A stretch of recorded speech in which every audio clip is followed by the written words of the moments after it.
Hello everyone, আসসালামু আলাইকুম। আশা করছি আমার প্রিয় শিক্ষার্থী বন্ধুরা তোমরা সবাই অনেক ভালো আছো। আজকে আমরা ষষ্ঠ শ্রেণীর অনুশীলনী 4.2 এর যেটা তোমাদের বইয়ের 86 পেজ বা 86 পৃষ্ঠার 2 নম্বর সমাধানটা করবো আমরা বীজগণিত অংশের। একটু ভালো করে খেয়াল করো, আমরা এটা খুব সহজে সমাধান করব। এটার প্রথম পর্ব এই অনুশীলন আমরা গত পর্বে করেছি 1 নম্বরটা, সেটা যদি তোমরা দেখে না থাকো অবশ্যই এটা করবা। এবং বীজগণিতের বেসিক নিয়ে আমি আগের পর্বগুলোতে আলোচনা করছি। তো চলো আমরা এটা দেখি।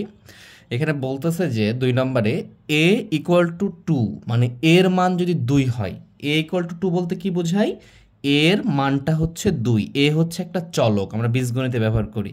এটা ভেরিয়েবল, বিভিন্ন মান হতে পারে। এক্ষেত্রে এটা এর মানটা হচ্ছে 2, বি এর মানটা হচ্ছে 3 এবং সি এর মান 1 হলে তাহলে a equal to 2, b equal to 3 এবং সি ইকুয়াল টু 1। আমরা এই সমানটাকে ইংরেজি ভাষায় ইকুয়াল বলি, এই জন্য ইকুয়াল টু বলতেছি। হলে নিচের রাশিগুলোর মান নির্ণয় করো। তাহলে এখানে যে আমাদের রাশিগুলো দিয়ে রাখছে, এই রাশিগুলোর মান নির্ণয় করতে বলছে। তাহলে কিভাবে আমরা এইগুলোকে করতে পারি দেখো, খুবই সহজ। 1 নম্বরে যে অঙ্কটা আছে এটা বলতেছে যে a cube plus b square এর মান নির্ণয় করো। তাহলে তোমরা এভাবে লিখে নিতে পারো যে আমরা এইভাবে উঠাবো। দেখো আমি 1 নম্বরের জন্য আমি সবগুলো দেখাচ্ছি।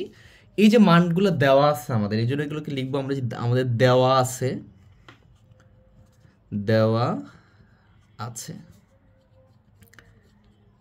দেওয়া আছে বলে উঠে ফেলবা। কি দেওয়া আছে দেখো, a equal to 2, b equal to 3 এবং সি ইকুয়াল টু 1। এইটা কিন্তু দেওয়া আছে আমাদের। আর এখান থেকে 1 নম্বরে নির্ণয় করতে বলতেছে যে অতএব লিখতে পারো এভাবে যে a cube plus b square, এটা নির্ণয় করতে বলছে। ঠিক আছে, এটা কিভাবে নির্ণয় করবা বলে দেওয়া আছে, রাশিগুলোর মান নির্ণয় করো। মান মানে কি? মান নির্ণয় বলতে, মান বলতে বোঝায় যে 6, 7, 10, 15 এগুলো হচ্ছে মান, একটা মান আসবে। তাহলে এখন এই যে a এর উপরে 3 আছে, তাহলে কি বলি আমরা? a টু দি পাওয়ার 3 বা 4 থাকলে a টু দি পাওয়ার 4, কিন্তু 3 থাকার জন্য আমরা এটা বলতে পারি a কিউ। এটাকে বি এর পাওয়ার 2 থাকার জন্য বি স্কোয়ার বলতে পারি। তাহলে a cube plus b square আছে। এখন খেয়াল করো এই এর মানটা কি দেওয়া আছে, দেখো এর মানটা দেওয়া আছে 2। তাহলে আমি এই এর জায়গাটাকে 2 বসিয়ে দিব, মানে এর জায়গায় 2টা হোল্ড করবে, এটার মান এটা। এবং এইখানে একটা, এই দেখো এর উপরে 3 ছিল, এই জন্য আমি 2 এর উপরে কি দিয়ে দিব? 3 দিয়ে দিব। আশা করি বিষয়টা বুঝছো। এবারে প্লাস আছে, প্লাস দিব, এভাবে মান বসাবা। ঠিক আছে, যখন মান নির্ণয় করতে বলবে। বি আছে এখানে, আর বি এর মান 3 দিয়ে রাখছো, তাহলে বি এর জায়গায় 3 বসাবা এবং বি এর উপর 2 আছে, তার উপরে কি বসাবা? 2 বসিয়ে দিবা। ঠিক আছে, আশা করি বিষয়টা বুঝছো। এরপরে কি করবা? এইখানে সমান দিবা। এখন a2 এর উপরে পাওয়ার 3 বলতে কি বুঝি আমরা, এই বিষয়টা আমরা গত পর্ব করছি এবং আমার বেসিক ক্লাসগুলোতে দেখানো হয়েছে। যদি তোমাদের সমস্যা থাকে ওইগুলোকে দেখে আসতে পারো। তাহলে এর উপরে 2 এর উপরে পাওয়ার 3 থাকা অর্থ হচ্ছে এই বেস এটা আর পাওয়ার আছে 3। তো যত পাওয়ার থাকবে বেস ততবার গুণ হবে, মানে 2টা ততবার গুণ হবে। এখানে বেস হিসেবে 2 আছে, তাহলে পাওয়ার আছে 3, 2 কতবার গুণ হবে? 3 বার গুণ হবে। ঠিক আছে, যদি আমরা একটু সাইড নোটে দেখার চেষ্টা করি বিষয়টা এরকম হবে যে এটা সাইড নোট দেখাচ্ছে, তোমরা কিন্তু এটা অঙ্কের অংশ না।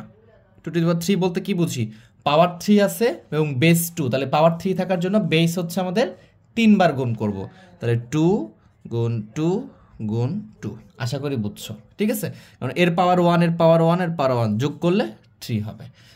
3টা 2 গুণ করলে কি হয়? 2 2 4, 4 2 8। তাহলে আমরা এখানে এই বিষয়টা এইভাবেও লিখতে পারি। এখানেও লিখে ফেললাম 2 গুণ 2 গুণ 2 প্লাস দিয়ে দেবো। এইবারে বেস দেখো 3 আছে আর পাওয়ার আছে 2, তাহলে বেস, তাহলে পাওয়ার যেটা থাকবে বেস ততবার গুণ করবো। 2 থাকার জন্য বেসকে আমরা 2 বার গুণ করলাম, মাঝখানে যোগ ছিল, যোগ রেখে দিলাম। এখন খেয়াল করো 2 এর সাথে 2 গুণ করলে কত হবে? 4, 4 এর সাথে 2 গুণ করলে 8। তাহলে এখানে হচ্ছে আমাদের 8 প্লাস, আর এখানে এই যে এটা ভুল করছি, 3 উপরে পাওয়ার আছে 2, তার মানে 3টা বেস, পাওয়ার 2 থাকার জন্য বেসটা 2 বার গুণ, তাহলে 3 গুণ 3 হবে। হ্যাঁ, তাহলে কত হচ্ছে? 3 আর 3 গুণ করলে 3 3 যার 9 ইকুয়াল টু আমরা লিখতে পারি কত? 17। এটাই হচ্ছে আমার অ্যান্সার। এটাই কি আমার অ্যান্সার? খুবই সহজ। তো আমার প্রত্যেকটা অঙ্কে দেওয়া আছে বলে এটা উঠাই নিব। হ্যাঁ, যেহেতু আমরা সবগুলো অঙ্ক করতেছি আমি আর দেওয়া আছে বলে উঠাচ্ছি না, কিন্তু তোমরা অবশ্যই উঠাবো। আমরা দেখো 2 নম্বরটা করবো এখন। 2 নম্বরটা তো একটু আলাদা পেন নিয়ে নিই। 2 নম্বর কি বলছে? B cube plus c cube. তাহলে আমরা 2 নম্বরটা দেখি। তাহলে আমি এখানে লিখেছি যে তুমি এভাবে 2 নম্বর তুমি যখন একটা অঙ্ক করবা অবশ্যই দেওয়া আছে বলে প্রত্যেকবার উঠাবা। আমি উঠাচ্ছি না। এখানে কি আছে দেখো, b cube plus c cube. আমার তো সবগুলোর জন্য একটাই দেওয়া আছে, মানে এই একটা মান থেকে করতে হবে। তাহলে বি এর মান দেখা করো 3, দেখো 3 এবং সি এর মান হচ্ছে 1। তাহলে কি লিখবা বি কিউ আছে, তাহলে বি এর জায়গায় বি এর মান কত, বি এর মান হচ্ছে 3, এটা আমার দেওয়া আছে 3 লিখবা, এর উপর পাওয়ার আছে কত 3, তাহলে এর উপরে পাওয়ার দিবা 3, তাহলে 3 টু দি পাওয়ার 3 অথবা 3 কিউব বলতে পারো, পাওয়ার 3 কে আমরা কিউব বলি, প্লাস সি এর মান হচ্ছে 1, তার উপরে কিউব দিলাম। ঠিক আছে, তাহলে এখন খেয়াল করো 3 উপরে যদি কিউব হয় তার মানে কি বেস 3 পাওয়ারও 3, তাহলে বেস 3 বার গুণ, তাহলে 3 গুণ 3 গুণ 3 প্লাস দিবা, এখানে 1 এর উপরে কি পাওয়ার 3, তার মানে কি 1 গুণ 1 গুণ 1, এটা হবে। ঠিক আছে, তাহলে এখন খেয়াল করো এই যে 3 আর 3 গুণ করো, 3 আর 3 গুণ করলে কত হবে, 3 3 কে 9, 3 9 কত হবে 27, তাহলে 27 হলো প্লাস 1 এর সাথে 1 গুণ করো, 1 কে 1, 1 1 জার 1, এবার সাথে 1 গুণ করো, 1 1 জার 1, তাহলে 1 এর সাথে যত 1ই গুণ করি এটা কি হবে 1ই হবে, তাহলে ইকুয়াল টু কত আসলো আমাদের 28, এটা হচ্ছে আমার এখানকার অ্যান্সার। আশা করি বিষয়টা বুঝছো, খুবই ইজি ম্যাথ এইগুলা, আমরা এইভাবে খুবই সিম্পলি খুবই সহজে এগুলো করতে পারবো ইনশাল্লাহ। ঠিক আছে, এরপরে খেয়াল করো 3 নম্বরটা a square minus b square plus c square, এটা যদি আমরা একটু দেখি এটা কিভাবে হচ্ছে, তাহলে প্রত্যেকটা অঙ্কে আমরা দেওয়া আছে যেটা দেওয়া আছে এটা উঠিয়ে ফেলবো। হ্যাঁ, যেহেতু আমরা একবার উঠাইছি প্রত্যেকটা অঙ্ক করতেছি যে না উঠাচ্ছি, তাহলে লিখলাম যে এখানে a square minus b square plus c square, এটা আমার দেওয়া আছে প্লাস c স্কয়ার। এখন আমি মান বসাবো, এর মান কত দেওয়া আছে আমার, দেখো এর মান কিন্তু আমার 2 দেওয়া আছে, এখানে আমার দেওয়া আছে বলে উঠিয়ে নিছি, এর মান হচ্ছে কত 2, আমি এখানে এর মান 2 উঠিয়ে নিলাম, তাহলে এর জায়গায় 2 বসিয়ে দিলাম। ঠিক আছে, তারপর তাহলে কি দেবো আমরা স্কয়ার দেব, স্কয়ার দিতে পারি, মাইনাস আছে মাইনাস দিব, বি এর মান 3, তার উপরে কি আছে 2 কে আমরা স্কয়ার বলি বা বর্গ বলি, তাহলে 3 এর উপরে স্কয়ার দিলাম, প্লাস কি আছে প্লাস সি, সি এর মান 1, তার উপরে কি করব আমরা স্কয়ার করব। এখন আমি যদি 2 এর উপর স্কয়ার বলতে কি বুঝি 2 দুইবার গুণ, হ্যাঁ তার মানে কি 2 ইনটু 2 মাইনাস 3 এর উপর স্কয়ার বলতে কি 3 দুইবার গুণ। ঠিক আছে, তার মানে বিষয়টা ভালো করে বুঝো, বেস কত, বেস সবসময় গুণ অবস্থায় থাকবে এবং এটা কতবার গুণ হবে বেসটা বা ভিত্তিটা সেটা পাওয়ারের উপর ডিপেন্ড করবে। ঠিক আছে, পাওয়ার যত থাকবে বেসটা ততবার গুণ হবে, পাওয়ার কিন্তু কখনো গুণ হবে না। আশা করি বিষয়টা বুঝছো, প্লাস 1 ইন্টু 1, কেন 1 হলো বেস 1 তারপর স্কোয়ার আছে 2, দুইবার গুণ করলাম, তাহলে 2 আর 2 গুণ করলে কত হবে 4, মাইনাস ছিল মাইনাস, 3 আর 3 গুণ করলে কত হচ্ছে আমাদের 9, প্লাস 1 এর সাথে গুণ করলে কি 1। এইখানে খেয়াল করো এই যে 4 প্রত্যেকটা পদের বাম পাশে তার চিহ্ন থাকে, তাহলে এই পদের চিহ্নটা কি এ পাশে আছে, কিছু না থাকলে আমরা শুরুতে কিছু দিই না, তখন প্লাস থাকে, তার মানে প্লাস 4 মাইনাস 9 প্লাস 1, তাহলে এটা প্লাস যোগ হবে, তাহলে কত হচ্ছে 5, আর এখানে মাইনাস 9, এখন যদি 5 থেকে মাইনাস 9 বিয়োগ করো তাহলে কত হবে 4, আর 5 হচ্ছে প্লাস মাইনাস হচ্ছে 9, তার মানে কি 9টা বড় এবং এর চিহ্নটা কি বড়, তাহলে এটা প্রাধান্য পাবে, এটা -4 হবে, এইটা হচ্ছে এখানকার অ্যান্সার। আশা করি বিষয়টা বুঝতে পারছো। এরপরে আরও 2টা ম্যাথ আছে আমাদের, এই 2টা ম্যাথ আমরা কমপ্লিট করবো ইনশাল্লাহ।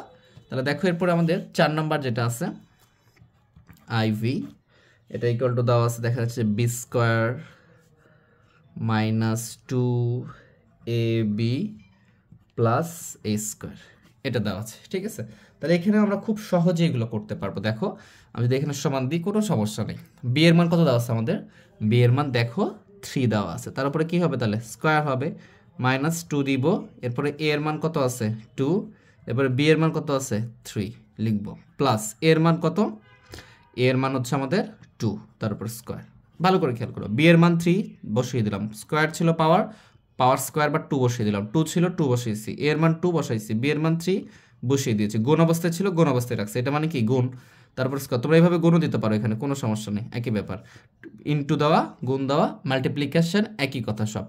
এর মান 2 বসিয়েছি, তারপর পাওয়ার ছিল 2 বসিয়ে দিলাম, তাহলে কত হচ্ছে এখানে দেখো, এই যে 3 এর উপরে স্কোয়ার বলতে কি বুঝি আমি 3 গুণ 3, তাহলে এটা লিখতে পারো যে 3 গুণ 3 লিখতে পারো। আর এখানে দেখো গুণ কোন এগুলো গুণ অবস্থায় আছে, তাহলে 3 দুগুণ 6, 6 দুগুণ কত হবে -12, প্লাস এখানে কি 2 গুণ 2 এরকমটা আছে। আশা করি বিষয়টা বুঝছো। এখন 3 আর 3 গুণ করলে কত হবে 9 হবে, -12 প্লাস 2 আর 2 গুণ করলে কত হবে 4। এখন খেয়াল করো এইটা কি প্লাস এবং এইটাও কি প্লাস, মানে এই দুইটা সংখ্যা প্লাস, তার যোগ হবে 9 আর 4 যোগ করলে কত হবে 13, এই 13 থেকে 12 বিয়োগ করবো, তাহলে কত হবে এটা 1 হবে, এবং 13 চিহ্ন প্লাস 13 বড়, এই জন্য একই অ্যান্সার, এটাই অ্যান্সার। আশা করি বিষয়টা খুব ভালো বুঝতে পারছো তোমরা। ঠিক আছে, তাহলে আমরা শেষের আরেকটা অঙ্ক করে ফেলি, 5 নাম্বারটা। 5 নাম্বার করব, তাহলে আমাদের এই অঙ্কটা শেষ হয়ে যাবে। 2 নাম্বার অঙ্কটা, a square minus 2ac plus c square. খুব ভালো করে খেয়াল করো, এর মান কত দেওয়া ছিল আমাদের 2, এই যে আমরা উঠাইছি, এর মান কত দেওয়া আছে আমাদের 2, p এর মান 3, c এর মান 1। ওই 2 নম্বর অঙ্ক থেকেই 2 নম্বরের অংশগুলো করতেছি, 1 2 3 4 করলাম, 5 করতেছি আমরা। তাহলে এর মান 2 ছিল, তার উপরে কি দিব আমরা স্কোয়ার দিব, মাইনাস 2 ছিল, এখানে 2 বসিয়ে দিলাম, এর মান কত 2 ইন্টু সি এর মান কত 1, তাহলে 1 বসিয়ে দিলাম, প্লাস সি স্কোয়ার আছে, মানে কি সি এর মান 1, তার উপরে স্কোয়ার। বুঝতে পারছো? আশা করি বুঝছো। 2 এর উপর স্কোয়ার মানে কি 2 গুণ 2, এভাবে লিখতে পারো 2 গুণ 2, এটা গুণ আছে, মাইনাস দাও, গুণ করে দাও, 2 2 গুণ 4, 4 একে 4, প্লাস 1 এর উপর স্কোয়ার করলে কি হবে 1ই হবে। তাহলে 4, এখানে 2 2 কত হচ্ছে 4, মাইনাস 4 প্লাস 1। তাহলে দেখো প্লাস 4 মাইনাস 4, তাহলে দুইটা কেটে যায় না বলো তো? সিমিলার ওয়েতে দুইটা একই সংখ্যা বা একই জিনিস যেই পদে থাকবে এবং একটা প্লাস একটা মাইনাস হলে কেটে যাবে, থাকলো কি এখানে শুধু 1 থাকলো, প্লাস 1। তাহলে এটাই হচ্ছে এখানকার অ্যান্সার। আশা করি বুঝছো। তাহলে আজকে ক্লাসটা আমরা এই পর্যন্ত রাখতেছি। ক্লাসটা ভালো লাগলে অবশ্যই শেয়ার করে দিবা, ভিডিওটাকে লাইক করবা, আর সাবস্ক্রাইব করতে অবশ্যই ভুলবা না। সবাই ভালো থেকো, সুস্থ থেকো, আল্লাহ হাফেজ।